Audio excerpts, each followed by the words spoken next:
Very good morning to all of you. So in today's video we are going to study about the norma verticalis.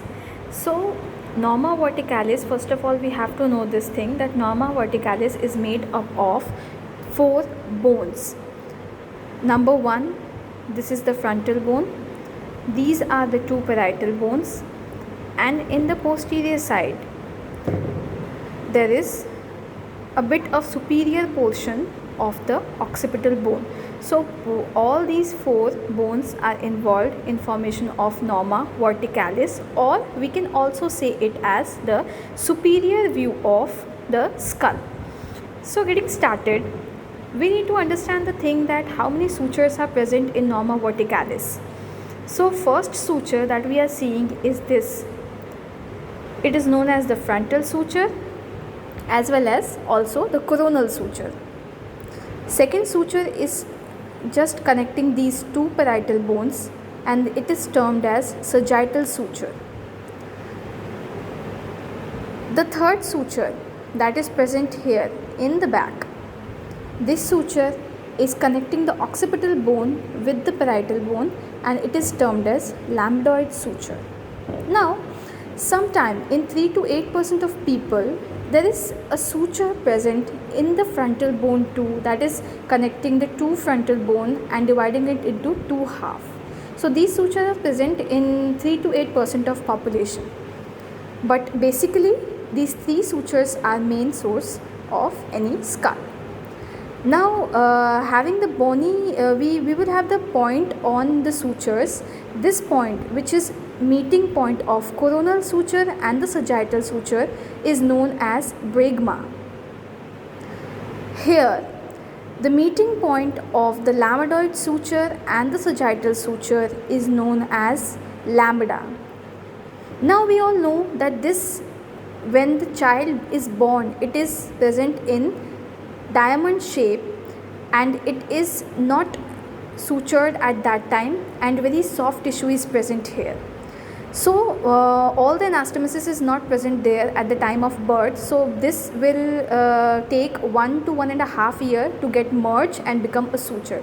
So it is termed as open fontanelle in an infant, and in an adult it is termed as bregma. Similar thing is happening with the lambda too. There also soft portion is present. The anastomosis occur in 1 to 1.5 months, and it is known as posterior fontanelle in infant, and afterward it is termed as in adult lambda. Now we can see these two parietal foramina which is present in both the parietal bones. Now this foramina is responsible for the passing of emissary veins which is connecting the scalp with the fascia and also with the sagittal sinuses that are present. We can see, if we are seeing it very properly, we can see this, that in between these two foramina, the sagittal suture is a bit straight. It is not that zigzag, that is in the anterior part and in the posterior part. It is a bit straight. So here the degeneration point of the third eye is present, which is named as obelion. Now these are the few important points that we have to know about it. Number 1 is the bregma or open fontanelle in infant. Number 2 is lambda or posterior fontanelle in infant. These two foraminas, the obelion. Now coming back to the bony prominences that are present whenever we are seeing the skull bone from the superior side, these we know these are present, bony prominences on both the side in the frontal bone. Frontal bossus is also known as frontal bone. Now there is a point which is the highest point of the skull, that is termed as the vertex. Now we all know about the parietal prominences that is present on both the sides, that we can feel in our head also.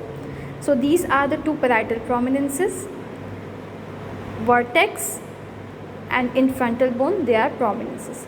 So this is all about the superior portion of the skull, or it is also known as superior view of the skull, and also termed as the vertical view or norma verticalis of the skull. Thank you.